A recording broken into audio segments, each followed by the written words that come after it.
I want to share with you now one story that I've heard just in the few months that I've been working with Genesis. It's a story of someone who I learned about and find inspiring.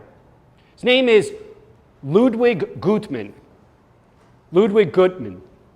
He's actually the founder of an organization I have a feeling many of you are familiar with, the Paralympics.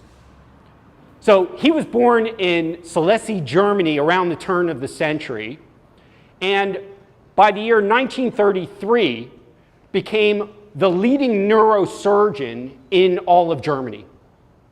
And following the introduction of various Nazi Nuremberg laws and Kristallnacht, he was segregated into a Jewish hospital and is credited today by people who survived in Germany as personally having intervened on behalf of at least 60 paraplegic victims who he was treating in his facility at the time. And he literally negotiated on each of their behalf to keep them from being deported. He negotiated with the Gestapo at the time. Luckily for him and his family, by 1939, he was able to emigrate.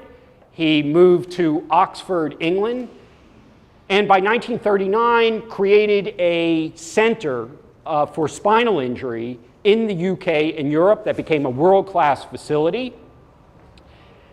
He began to experiment with a particular kind of rehabilitative therapy that had two forms at the time.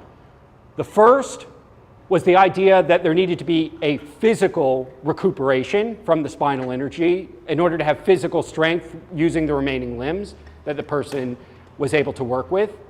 And second, and not less importantly, he understood that in addition to healing their bodies, he had to heal their souls. He had to reestablish their self-respect.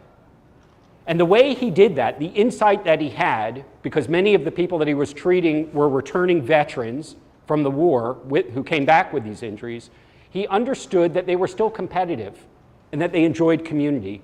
And so he had the insight to say, let's create an environment of competition that is healthy and will stimulate their physical as well as emotional side and self-respect and give them the ability to set goals. And by 1948, he established what is well known today as the Paralympics. So here's the rub on the story. He dies in 1980, and nobody really knows the story of the founder of the Paralympics. People just know it as something that happens. So just this past year in 2012 in London, in an attempt to sort of share the story, his daughter unveils a statue at the beginning of the Olympic ceremony, and they tell the story.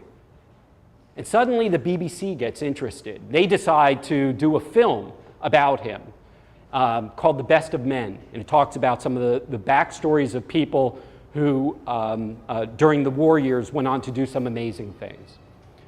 And indeed, it becomes a viral event, and many people, at least in England, are aware of the story, talk about this guy as a hero, as a national hero, etc.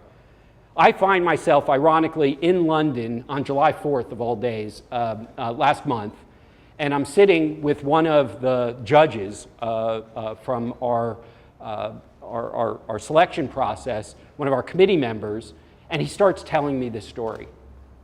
And I said to him, you know, in all candor, I never heard of this before, and this is exactly what we hope to do as part of creating this prize. Because if you think about what that story represents, it is indeed what we're aspiring to with the prize.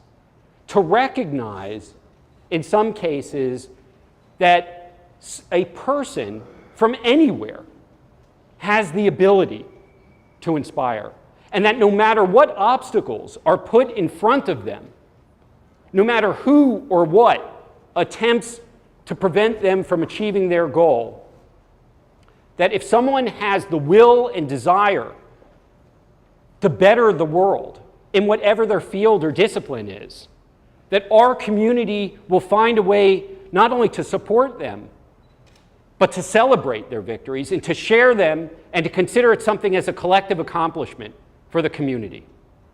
That's at the very heart of the storytelling of the prize for the year.